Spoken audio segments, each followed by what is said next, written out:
You can see a train going by. I don't want to stop it, I don't want to loot it, because the people that lasted this got 30-year prison sentences and I don't want that, so I won't stop the train. It's a very good afternoon from Bridego Bridge, the scene of one of the most infamous crimes that took place in British history, the scene of the Great Train Robbery, where on the 8th of August 1963 a robbery involving the mastermind Bruce Reynolds took place, where they robbed a Royal Mail train containing 2.3 million, which is roughly about 30 million today. And this was the actual bridge where the train was stopped, and they would have walked up these banks, actually where there's railings now. They would have walked up here and basically robbed the train, passed the bags down. I think there was a crew of about 17 or 18 members, if I'm not mistaken. It's actually got, and you're not allowed to actually trespass this area because there's railings here, Leadburn South Train Robbers Bridge. So they've actually called it Train Robbers Bridge here, but there's no plaque as such on here, on the bridge, to say this is what the history is. You can see a train going by. I don't want to stop it, I don't want to loot it, because the people that lasted this got 30-year prison sentences and I don't want that, so I won't stop the train. And in fact, it's going too fast for me anyway. But this is the actual bridge that the Great Robbery took place over. The train stopped just over here, and it's still in that particular design. This hasn't been changed, still that same bridge. This hasn't been demolished and a new one built, still the same construction. It's fantastic that it's still here. Just want to see what is at the other end, because I'm walking across, and still more railings over here, but the actual bridge itself still the same one. This is a part of British history, part of culture as well, because there's lots of books and lots of films and programs made on it. But that day when Bruce Reynolds was the mastermind of it, there's a lot of characters that have become part of folklore. Buster Edwards, Ronnie Biggs, Charlie Wilson, probably the most... Oh no, that guy was going a bit fast there. It's a bit quick, very dangerous. Roy James, probably the most unfortunate, because he was due to become a Formula 1 race driver, so his career was thrown down the pan, basically, by committing a robbery. Jack Mills, the driver, the most unfortunate, because he had to be signed off work, went sick and died 7 years later, and was never the same again after the Great Train Robbery. But all of them pretty much, even Bruce Reynolds, the mastermind, you even sense it in his interviews where he regrets doing what he did and just what happened to them afterwards. I mean, Charlie Wilson shot in the back of the head, Buster Edwards committed suicide, Ronnie Biggs first legged it to Australia, then to Rio de Janeiro in Brazil, came back towards the end of his life. I think he suffered a stroke and came back, ran out of money.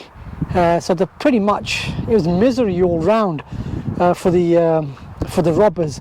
Just trying to think of the other. Goodie was another one, and a lot of these robbers became household names because of it, and obviously with the films and the TV programs.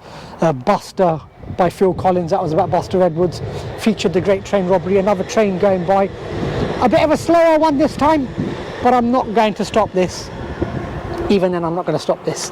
But you know, it's a part of history, part of our culture, even in the UK. Most people will know about the Great Train Robbery, have heard of it. It was the crime of the century at the time.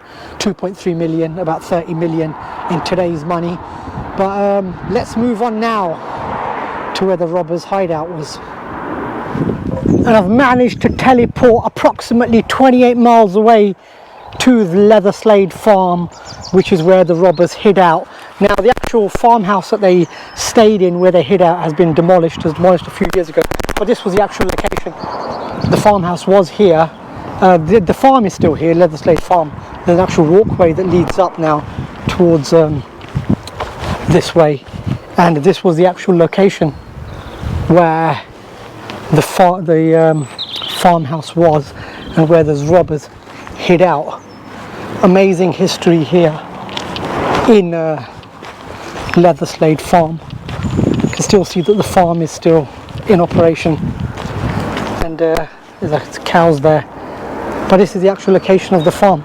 This is where the robbers hid, and this is 28 miles away from Bridego Bridge, and just by chance the police search area was within 30-mile radius, so this came well within that catchment that they were looking for. And this is where the robbers hid out, counted their 2.3 million, which is 30 million in today's money, and hid here, and before they disappeared to London. Now they could have disappeared to London straight away after the robbery, but they decided to hide here and stay low, and then the police were after them and they got caught in dribs and drabs shortly afterwards. But this is Leatherslade farm, not too far from Bridego Bridge.